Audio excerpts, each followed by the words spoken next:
Something called a parabolic ultra bow. And the cool thing about a parabolic ultra bow, the original idea was, if you look at ships from the previous years where we had a bulbous bow, that was that protrusion that went forward.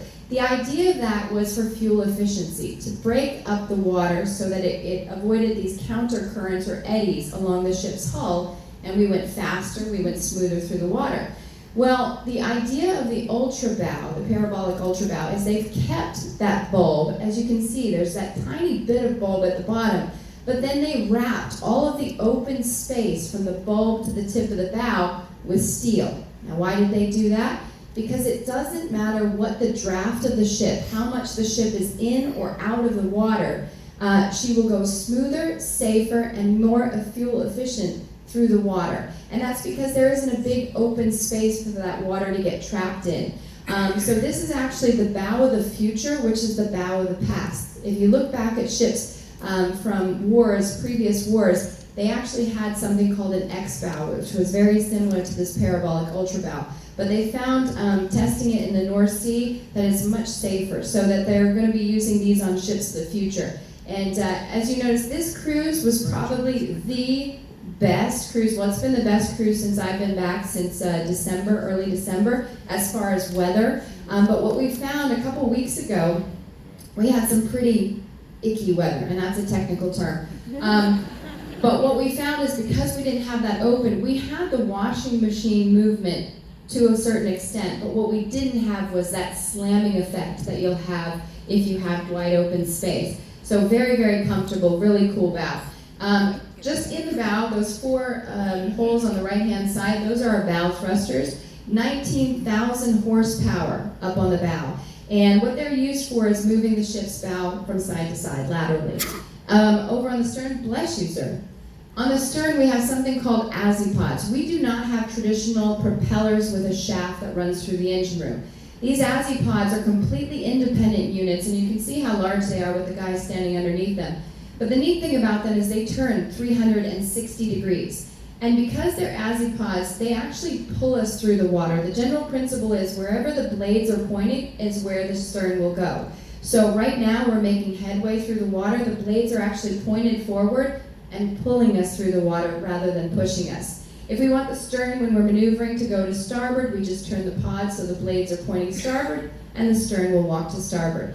77,000 horsepower back there with those two pods. So between the pods and the thrusters forward, we can actually turn the Xelevrity Edge on a dime 360 degrees in about 6 minutes flat without the assistance of tugboats. Wow. We go around beating our chest a lot.